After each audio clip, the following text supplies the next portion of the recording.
तो कहानी के शुरू होते ही हम एक जंगल में जंग का माहौल देखते हैं। जंग इंसानों और फे नामी क्रिएचर्स के दरमियान चल रही थी, जो थे तो इंसान ही पर थोड़े मुख्तलिफ। पिग फेस के पास पंख यानी पर हैं उड़ने के लिए, जबकि पग फेस दिखने में थोड़े भेड़ जैसे लगते हैं। इस वक्त इंसानों ने गैर कानूनी तौर पर फेलैंड पर कब्जा कर लिया था और वो लोग यहाँ से फेस को निकाल रहे थे। उनके ऊपर गोलाबारी और फायरिंग हो रही थी। ये लोग उड़कर भी नहीं जा सकते थे क्योंकि जंगल में ऊपर की तरफ इनकी उड़ान को काबू करने के लिए तारें लगा दी गई थी। विनियन जब अपने इर्द गिर्द सब लोगों को मरता हुआ दिखती है तो तेजी से भागती है। किस्मत से वो किसी गोली का निशाना नहीं बनी और भागते हुए एक पहाड़ की चोटी पे पहुंच गई। उसने पानी के अंदर जंप कर दी, जहाँ से एक शिप उसे रेस्क्यू कर लेती है। पता चलता है कि इसके अंदर बहुत सारे फेस अपनी जान बचाकर यहाँ से निकलने की कोशिशों में थे, लेकिन बदकिस्मती से थोड़ा ही दूर जाने पर ये शिप क्रैश हो गई और शिप में मौजूद भी लोग मारे गए सिवाय विनियंट के। पानी के साथ बहकर विनियंट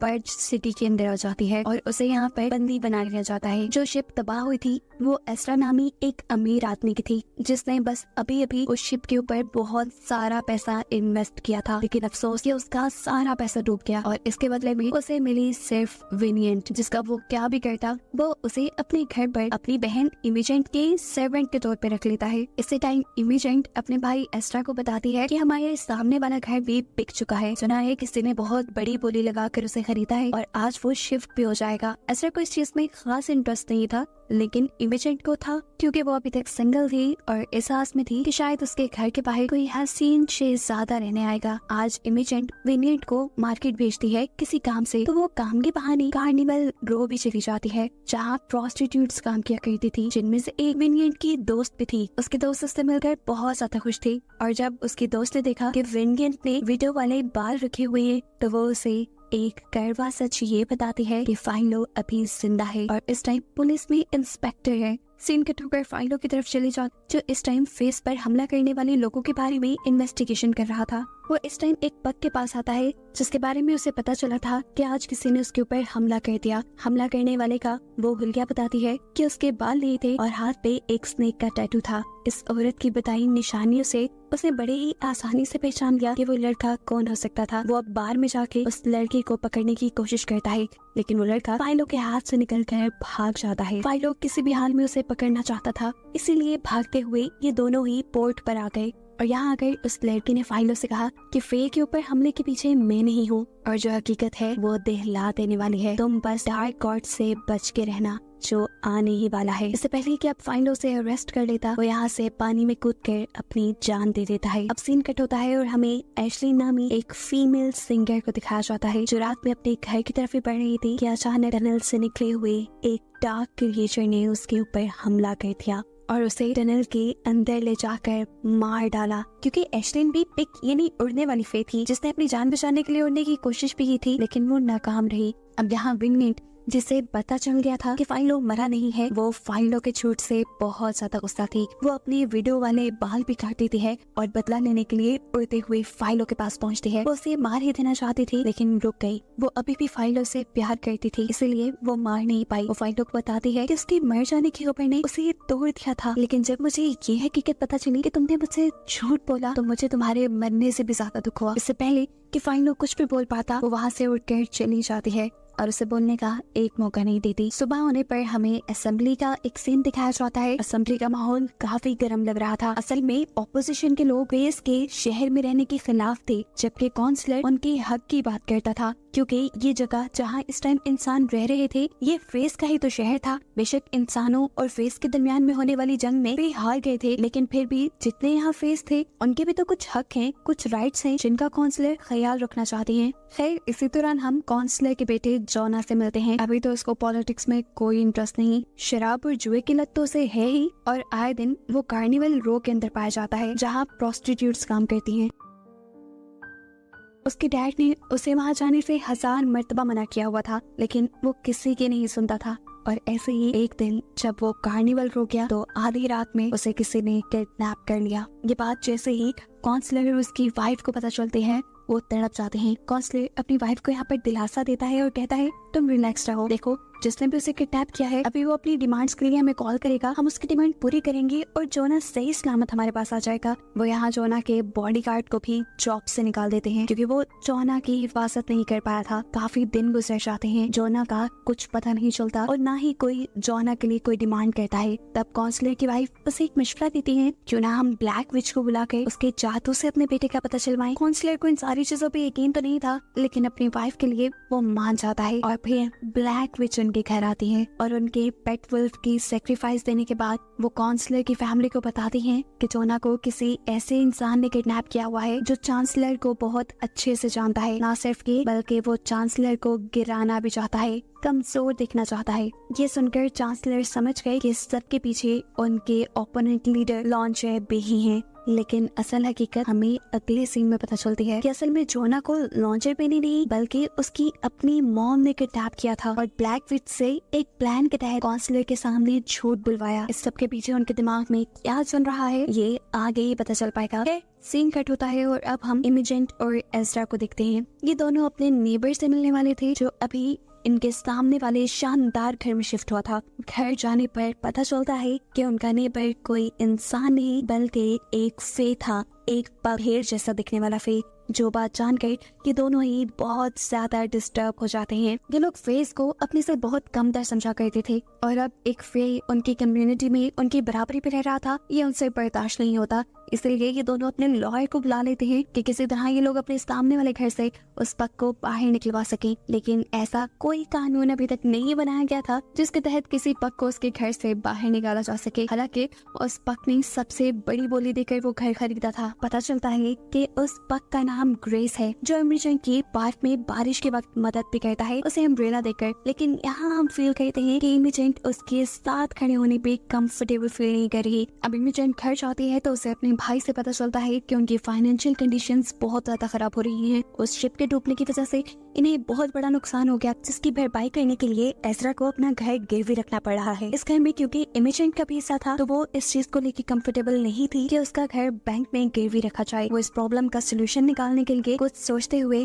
अपने घर के सामने रहने वाले पग को ही अपने घर पे चाय की दावत देते हैं क्योंकि उसे उम्मीद थी कि ग्रेस उसकी हेल्प जरूर करेगा जब वो देखेगा कि इमेजेंट ने खुद उसे अपने घर बुलाया है। अब गलती इमेजेंट ने ये की कि उसे घर के पिछले दरवाजे से बुलाया और बहाना किया कि घर का पहला दरवाजा रिपेयर हो रहा है। हालांकि ऐसा कुछ नहीं था और ये बात ग्रेस समझ गया था। उसे कहता है, मैं जानता हूँ तुमने मुझे पिछले दरवाजे से इसलिए बुलाया ताकि आसपास के लोग ये ना देख ले कि मैं तुम्हारे घर आया हूँ। इसे गुस्से में वो उठ के चला जाता है और इमेजेंट की बात नहीं सुनता। अब रात में इमेजेंट का भाई यानी एज़रा नशे की हालत में विनियट के साथ ज्यादती करने की कोशिश करता है, लेकिन विनियट यहाँ उसे मारकर भाग जाती है। विनियट के भाग जाने का जब सवाल इमेजेंट एज़रा से करती है तो वो उसे कहता है कुछ चुरा कर भाग गई होगी। इस चीज के गुस्से में इमेजेंट उसकी कंप्लेंट करने के लिए पुलिस स्टेशन पहुंच जाती है जहां पर था फाइलो। पुलिस इंस्पेक्टर विनियट के बारे में गलत बात उससे बर्दाश्त नहीं हुई और उसने फैसला किया कि वो विनियट को आजाद करवाएगा। इसीलिए पहुंच गया वो एज़रा के पास उसका कॉन्ट्रैक्ट लेने और फिर उसे डरा धमका कर आखिर उसने विनियट को एज़रा की कैद से और एज़रा की गुलामी से आजाद करवा दिया। ये सब करने के बाद अब वो क्राइम सीन पे पहुंचता है। क्राइम सीन पे आकर उसे मिली एशलिन की लाश जिसे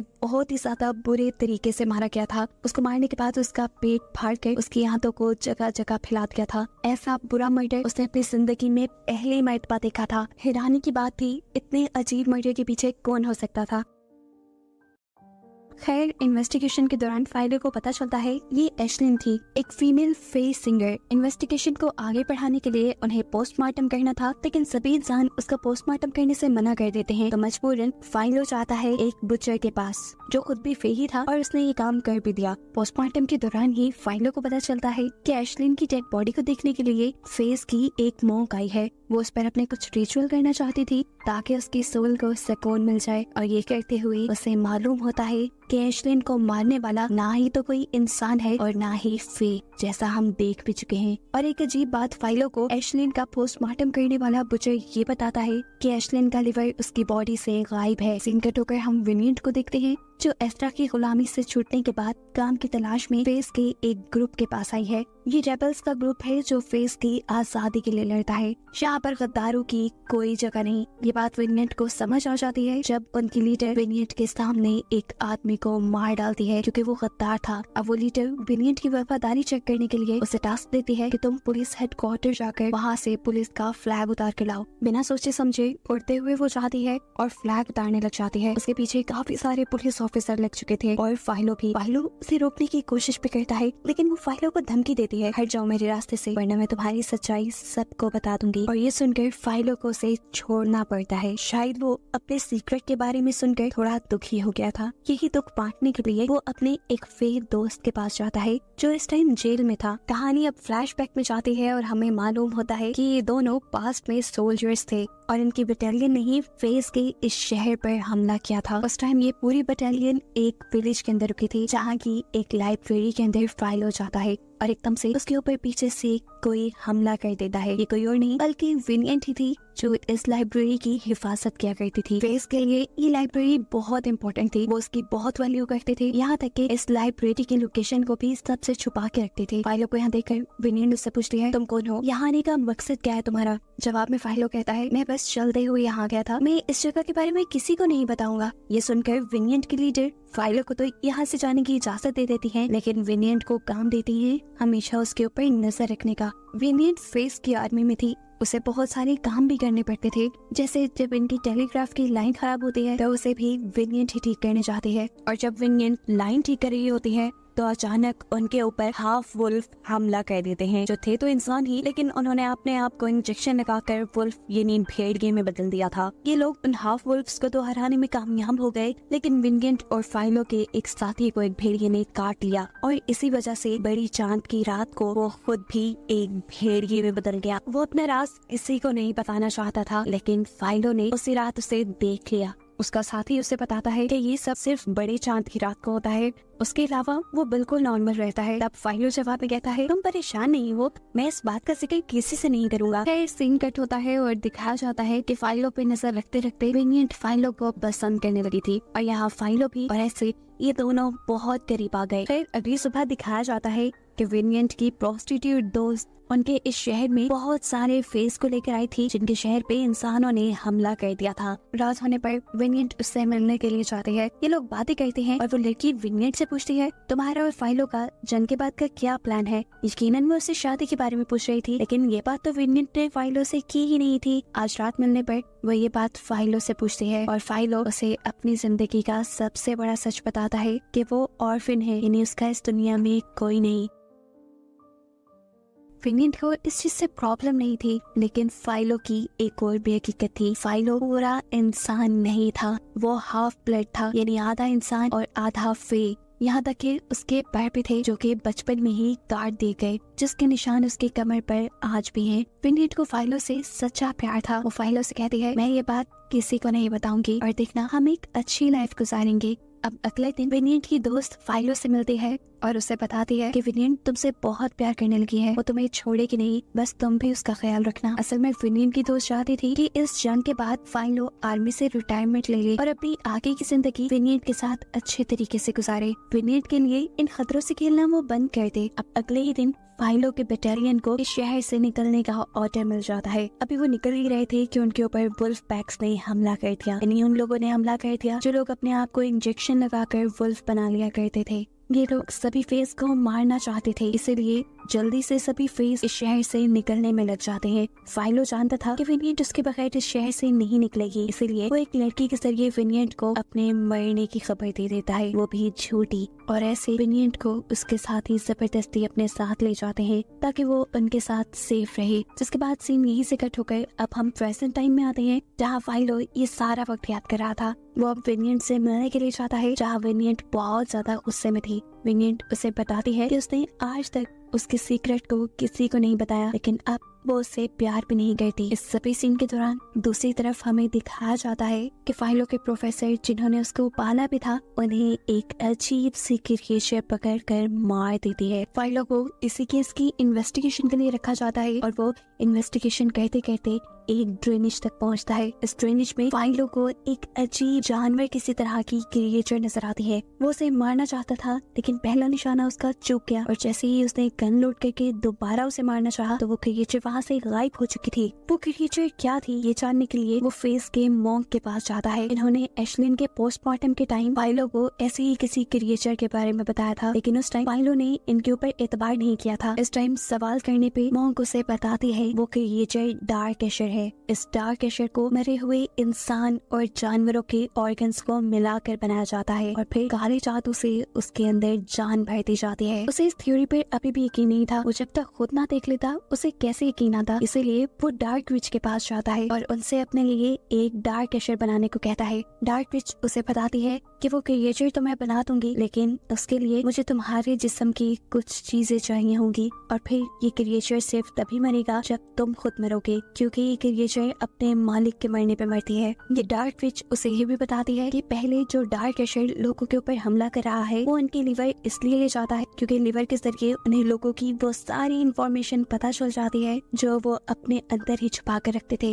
ये काम करने के बाद वो पुलिस स्टेशन वापिस आ जाता है जहाँ अब उसकी ड्यूटी थी अपने प्रोफेसर के मर्डर की इन्वेस्टिगेशन करने की। इन्वेस्टिगेशन करने के लिए वो ऑर्फनेज जाता है जहाँ हेडमास्टर के असिस्टेंट से उसे पता चलता है कि हेडमास्टर हर वीकेंड पे कार्निवल रो जाया करते थे। कार्निवल रो में जिस लड़की के साथ उनके ताल्लुकात थे, फाइलो उनसे जब मिलने जाता है तो उसे पता चलता है कि कभी भी हेडमास्टर उसके साथ रहे ही नहीं। उनसे मिलने के लिए यहाँ पर एक डॉक्टर आया करते थे जो अब पुलिस हेडक्वार्टर के लिए काम करते हैं। सीन कट होकर दिखाया जाता है कि जिस डॉक्टर की वो बात कर रहे थे उसको भी डार्क एशर पकड़ कर मार देता है। ये बात उसे पूरी तरह डिस्टर्ब कर देती है। उसका केस सॉल्व होने को ही नहीं आ रहा था। जहाँ पर उसे क्लू मिलता था वही क्लू मारा जाता था।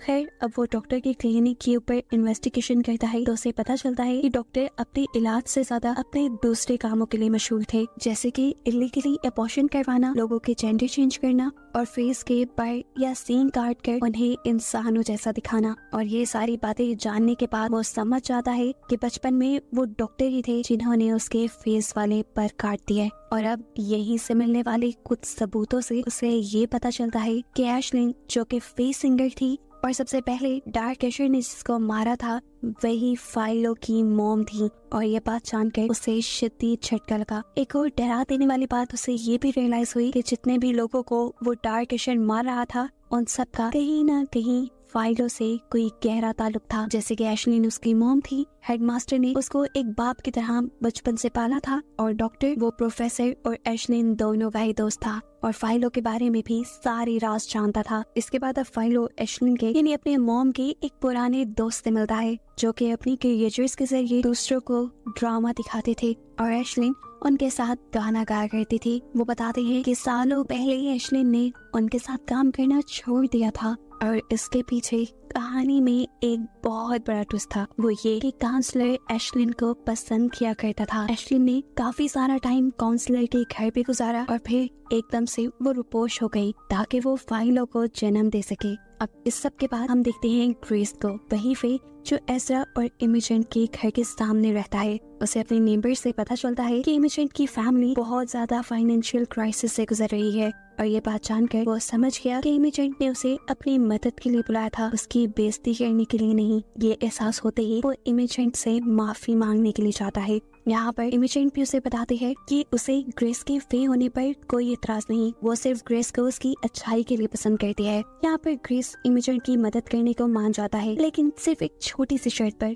कि इमेजन उसकी मदद करेगी यहाँ के लोगों में घुलने मिलने में। इमेजन मान जाती है और अगले ही दिन अपने घर एक टी पार्टी अरेंज करती है जिसमें उसने अपने सारे ही नेबरहुड को बुलाया था जो सभी लोग काफी अमीर थे। इसी पार्टी में उसने ग्रेस को एज चीफ गेस्ट बुलाया हुआ था। हालांकि एज़रा यानी उसका भाई इमेजन के इस फैसले से बिल्कुल खुश नहीं था। तब इमेजन उसे कहती है, देखो इस घर में मेरा भी हिस्सा है और मैं इस चीज से बिल्कुल कंफर्टेबल नहीं हूँ कि तुम मेरी प्रॉपर्टी बैंक में लीज कर दो। ग्रेस हमारी मदद कर रहा है और हमें उसकी मदद की भी जरूरत है। अगले दिन पार्टी के अंदर हम देखते हैं कि सभी लोग आए हुए थे और इमेजन सभी लोगों को ग्रेस से इंट्रोड्यूस करवाती है। बातें चलती रहती हैं और बातों ही बातों में यहाँ पर मौजूद इंसान यानी इमिटेंट के लोग क्रिस का मजाक उड़ाना शुरू कर देते हैं। ऐसे क्रिस को गुस्सा आ जाता है और वो पार्टी छोड़कर जाने ही वाला था, लेकिन तभी एस्ट्रा ने एंट्री कर ली। अपने सारे गुरूर, अपनी सारी शर्तों को साइड पर रखते हुए उसने जाकर खुद क्रिस से हाथ मिलाया और उसे फील करवाया कि वो और इंसान बिल्कुल इक्वल हैं, ताकि वो नाराज ना हो और उनकी डील भी खराब ना हो। और ऐसे बाकी सारे लोग भी क्रिस की इज्जत करने पर मजबूर हो गए।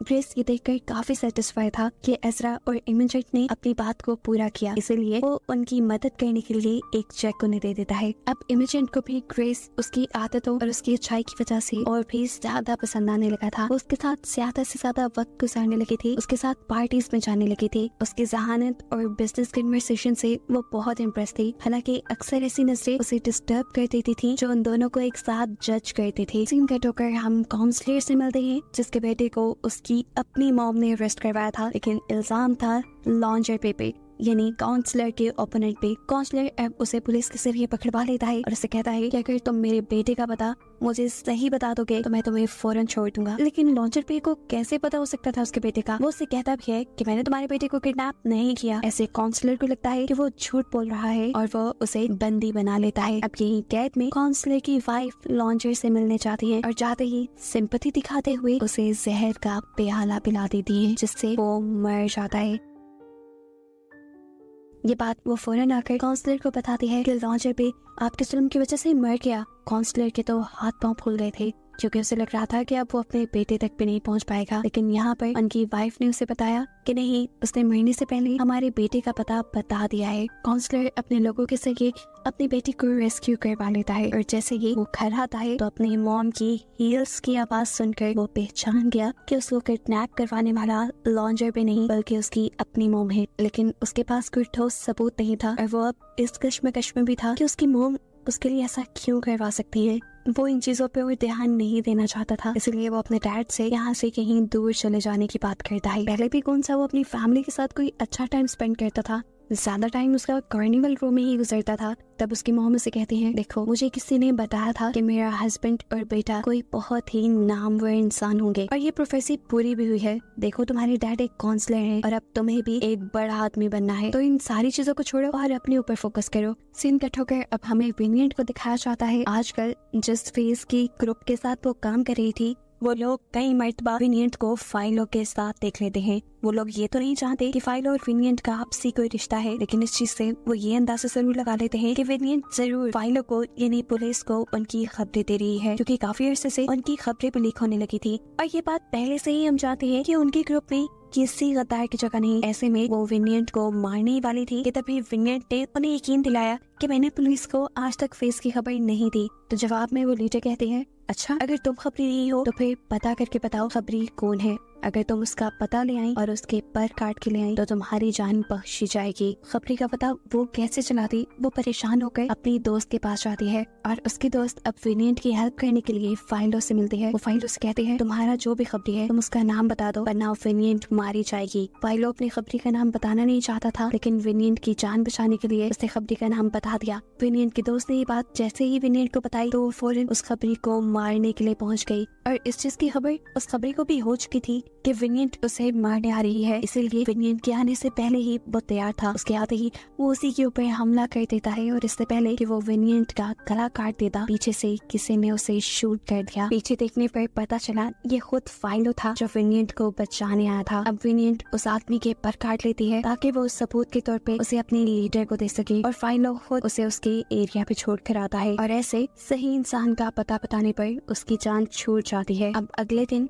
विनियंट को पता चलता है वो लाइब्रेरी जिसकी वो अपनी पूरी जिंदगी में हिफाजत करती रही उसे बर्गिश म्यूजियम के अंदर डिस्प्ले किया जा रहा था। वो फौरन ही अंदर जाती है और वहाँ पर अपनी सारी किताबों को देखकर फूट फूट कर रोने लगती है, क्योंकि वो किताबें, वो चीजें जिन्हें ये लोग सीक्रेट रखते थे, आज वो सभी लोगों के लिए खोल दी गई थी। विनियंट इन सभी को देख रही थी कि यहाँ पर उसे अरेस्ट कर लिया जाता है। यहाँ पर काउंसलर के बेटे का वो गार्ड जिसे काउंसलर ने जॉब से निकाल दिया था, वो भी फेस के एक ग्रुप को ज्वाइन कर लेता है। यहाँ पर सारे पक्ष रहा करते थे जिनका मानना था कि इंसान उन्हें कभी एक्सेप्ट नहीं करेंगे और इस चीज का सबूत वो उसी टाइम देख भी लेते हैं जब एक इंसान बुरी तरह एक पग को पीटने लग जाता है। और फिर रात होने पर ये पूरा पग का ग्रुप उस इंसान को पकड़ के लाते हैं और बुरी तरह एक रिचुअल करते हुए मार डालते हैं। सीन कट होकर अगले सीन में हमें दिखाया जाता है कि काउंसलर का बेटा अब अपने फ्यूचर के लिए काफी सिंसियर हो चुका था। उसने गलत काम भी छोड़ दिए थे और अब वो पढ़ना चाहता था और उसके लिए टीचर्स ढूंढे जा रहे थे। अब एशलिन का दोस्त जिसकी क्रिएचर्स को पुलिस ने पकड़ लिया था क्योंकि उसके पास इन क्रिएचर्स को रखने का लाइसेंस नहीं था, आजकल वो बेकार हुआ था, उसके पास कोई जॉब नहीं थी। तब उसका दोस्त उसे जोना का टीचर बनने का मशवरा देता है और यहाँ जोना भी उसे एक्सेप्ट कर लेता है क्योंकि वो बाकी लोगों से काफी डिफरेंट था। यहाँ पर एज़रा अपनी बहन इमेजिन को जब ज्यादा ही ग्रेस में यानी एक पग में इन्वॉल्व होते दिखता है तो वो उसे ना मिलने को और एहतियात करने को कहता है क्योंकि आखिर इंसानों में और फेस में कुछ न कुछ फर्क तो था ही, लेकिन इमेजिन अब उसे पसंद करने लगी थी और ग्रेस भी, इसलिए ये दुनिया के बारे में नहीं सोचते और एक दूसरे के करीब आ जाते हैं। अब यहाँ असेंबली के अंदर एक नए कैरेक्टर को इंट्रोड्यूस करवाया जाता है जो कि है सोफी, लॉन्जर बे की बेटी। लॉन्जर बे तो मर गया है, इसलिए लॉन्जर बे की सभी रिस्पॉन्सिबिलिटीज सोफी ने संभाल ली है और अपने फादर की तरह वो भी फेस के खिलाफ है और असेंबली में काउंसलर के ऑपोजिशन में है। जोना जो ऊपर लाइब्रेरी से नीचे असेंबली को देख रहा था वो इस लड़की से काफी इम्प्रेस हो जाता है। ये दोनों आपस में मिलते हैं और तब सोफी जोना को बताती है कि उसे पॉलिटिक्स में कुछ खास इंटरेस्ट नहीं, लेकिन हाँ वो अपने डैड के सपोर्टर्स को जाने भी नहीं दे सकती कहीं और। ये लोग यहाँ बातें करते हैं और इन दोनों को ही रियलाइज होता है कि उन दोनों की ही आदतें एक दूसरे से बहुत मिलती है। वो लोग दोस्ती भी करना चाहते थे लेकिन कर नहीं सकते थे क्योंकि उन दोनों के ही पेरेंट्स आपस में दुश्मन थे और ना चाहते हुए भी उन्हें ये दुश्मनी का रिलेशन कंटिन्यू करना पड़ रहा था। वक्त गुजरता है और इनका रोज रोज का मिलना चलता ही रहता है और फिर ऐसे एक दिन ये लोग लाइब्रेरी में ही एक दूसरे के करीब आ जाते हैं। यहाँ पुलिस स्टेशन का सीन दिखाया जाता है जहाँ पर फाइलों के सीनियर फाइलों की प्रोग्रेस को लेकर बात कर रही है। उसे जो केस दिए गए थे फाइलों ने अभी तक उनके ऊपर कोई प्रोग्रेस नहीं की थी। इन लोगों को लगता था कि फाइलों करप्शन कर रहा होगा। अब सीनियर फाइलों पे नजर रखने का काम अपनी बेटी को ही देते हैं जिसके घर पे फाइलों एज अ पेइंग गेस्ट रहता था और इन दोनों की आपस में दोस्ती भी थी जो काफी बढ़ गई थी। लेकिन जब इस लड़की को पता चला कि फाइलों एक हाफ ब्लड है तब उसने अपने इस रिलेशन को खत्म कर लिया और आज यही सच वो अपने डैड को यानी फाइलों के सीनियर को भी बता देती है। अब यहाँ पर एक दूसरा आदमी आकर फाइलों को सीनियर को बताता है कि फाइलों ने अपने लिए एक डार्क कैशर बनवाया है और वो जितने भी लोग मरे हैं उन सब की किलिंग्स को छुपाना चाहता है और इसके पीछे मकसद क्या है ये फाइलों खुद ही जानता है। इन सब चीजों की वजह से फाइलों को पकड़कर उसी के डिपार्टमेंट वाले अरेस्ट कर लेते हैं और जानबूझकर सीनियर फाइलों को इंसानों वाले सेल में बंद करते हैं ताकि सारे इंसान उसे हाफ ब्लड जानकर खुद ही मार दें। लेकिन अब सीनियर की बेटी को खुद दुख हो रहा था इस बात का कि उसने क्यों फाइलों का सीक्रेट सबको बता दिया, इसलिए वो जाती है और अपने डैड को बता देती है कि मैंने झूठ बोला था, फाइलों हाफ ब्लड नहीं है, मुझे बस उसके धोखे पे गुस्सा था इसलिए मैंने आपसे झूठ कह दिया। ये बात सुनकर फाइलों के सीनियर उसे यहाँ से निकालने की ऑफर देते हैं और कहते हैं कि अगर तुम कसम खा लो कि तुम हाफ ब्लड या फ्री नहीं हो तो मैं तुम्हें यहाँ से आजाद करवा दूंगा। फाइलो जो 32 सालों से इस सच को छुपा रहा था वो इस चीज से थक चुका था, वो और इसे छुपाना नहीं चाहता था, इसीलिए वो अपने सीनियर से कह देता है हाँ मैं हूँ एक फ्री एक हाफ ब्लड जिसके पर बचपन में ही काट दिए गए थे। अब यहाँ उसको उसके जुर्म के लिए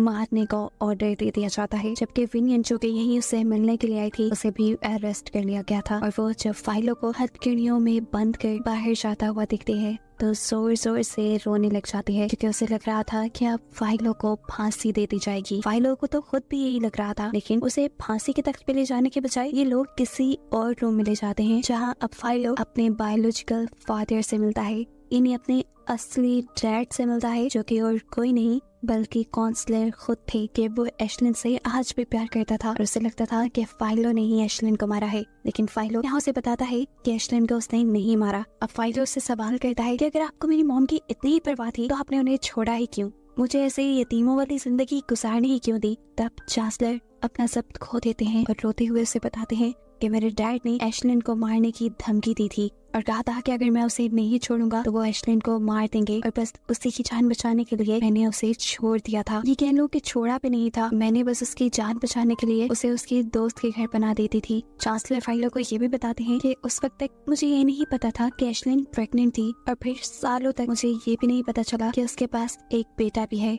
यानी तुम भी पैदा हुए। ये सब चीजें जानने के बाद चांसलर अब फाइलो को भी छोड़ देते हैं और उससे वादा करते हैं कि वो विनियट को भी छोड़ देंगे। वो विनियट की रिलीजिंग पेपर पे साइन कर ही रहे थे कि अचानक यहाँ पर उन्हीं का वो गार्ड आ गया जिसको उन्होंने जॉब से निकाल दिया था और वो जाकर पक के ग्रुप से मिल गया था। उसे ब्रेन वॉश करके ये सिखाया गया था कि तुम जितने ज्यादा इंसानों को मारोगे तुम्हारी जिंदगी उतनी आसान हो जाएगी। और वो यहाँ अपनी जिंदगी में जल्दी आसानियां लाने के लिए सबसे पावरफुल इंसान यानी चांसलर को ही मार देता है। दूसरी तरफ चांसलर की वाइफ और उसका बेटा आपस में लड़ रहे थे क्योंकि जोना यानी चांसलर का बेटा सोफी से लॉन्ड्री बे की बेटी से शादी करना चाहता था और इसके लिए उसकी मॉम नहीं मान रही थी। जब वो अपनी मॉम को फोर्स करता है तो आखिर उसकी मॉम को सच बताना ही पड़ा कि सोफी उसकी हाफ सिस्टर है। ये बात सुनकर उसे बहुत बड़ा झटका लगा था। ना चाहते हुए भी उसे अब सोफी से ब्रेकअप करना था और जब वो ब्रेकअप करने जाता है तो उसे मालूम होता है कि सोफी को ये सारी सच्चाई पहले से ही मालूम थी। और अगले सीन में जोना को एक और ट्विस्ट अपनी जिंदगी का ये मालूम होता है कि उसके फादर को भी शक था कि इस टाइम जोना जो उनका बेटा बना यहाँ सामने खड़ा है शायद वो भी उसका बायोलॉजिकल बेटा नहीं है। और ये सच्चाई सुनकर जोना बस टूट सा ही गया। दूसरी तरफ अब एज़रा विनियट और ग्रेस को एक साथ देख लेता है और ये चीज उसका दिमाग खराब करने के लिए काफी थी कि उसकी बहन एक पक के साथ रिलेशन में है।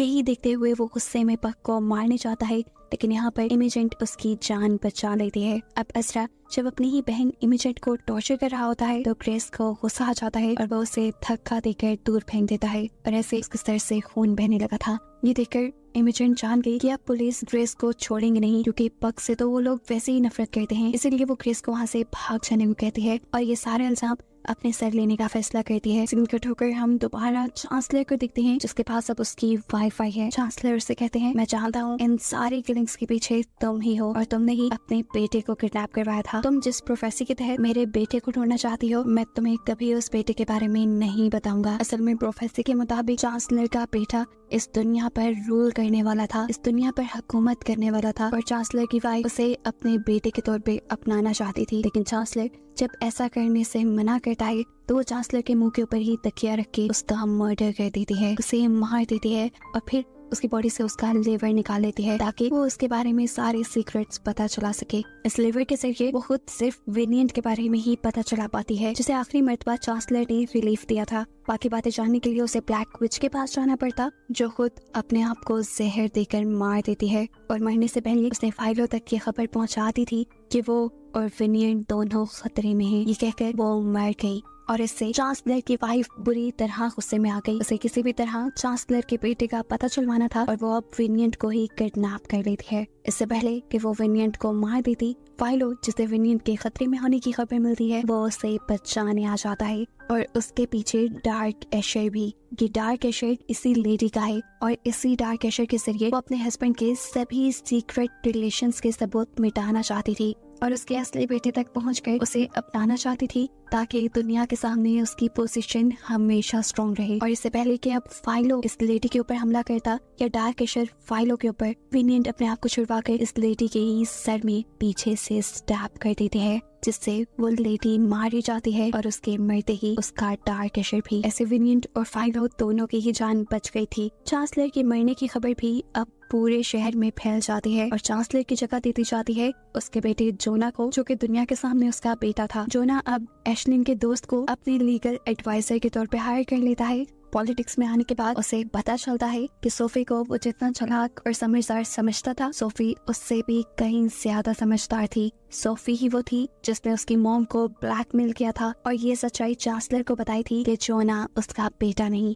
और उसी के चलते ये सारी किलिंग्स हुई थी। ये सारी चीजें जानने के बाद बनता तो था कि वो सोफी से दुश्मनी कर लेता लेकिन वो असेंबली में सोफी को साथ मिला लेता है क्योंकि वो जानता था कि अगर सोफी और वो मिल जाए तो यहाँ बहुत स्ट्रॉन्ग पोजीशन ले सकते हैं। अब जोना भी फेज के खिलाफ हो चुका था और उसने कार्निवल रो से भी सभी फेज को बाहर निकलवा दिया था। इस शहर से भी वो सभी फेज को निकालना चाहता था और दोबारा इंसानों और फेज के दरमियान में एक अजीब सी जंग छिड़ गई थी। शहर में ऐलान कर दिया गया था कि अगर कोई फे उड़ता हुआ दिखा तो उसे मार दिया जाएगा। सिर्फ यही नहीं, बेफसूल पुलिस पक फेज को पकड़ पकड़ के भी मार रही थी। ऐसे में अपनी जान बचाने के लिए हम इमेजेंट और ग्रेस को ये शहर छोड़कर जाते हुए देखते हैं ताकि वो एक नए शहर में अपना एक नया घर बनाकर अपनी जिंदगी की नई शुरुआत कर सके। जबकि एज़रा यानी उसका भाई उसे पीछे से देखता रह जाता है जब जबकि यहाँ शहर में अब दिखाया जाता है कि विनियंट को भी सारे फेस के साथ पकड़ लिया गया था और जबरदस्ती शहर से बाहर निकाला जा रहा था। और इस टाइम वो रो रही थी क्योंकि उसके साथ आज भी फाइलो नहीं था। एकदम से वो पीछे मुड़ के देखती है तो फाइलो भी अब अपनी आइडेंटिटी को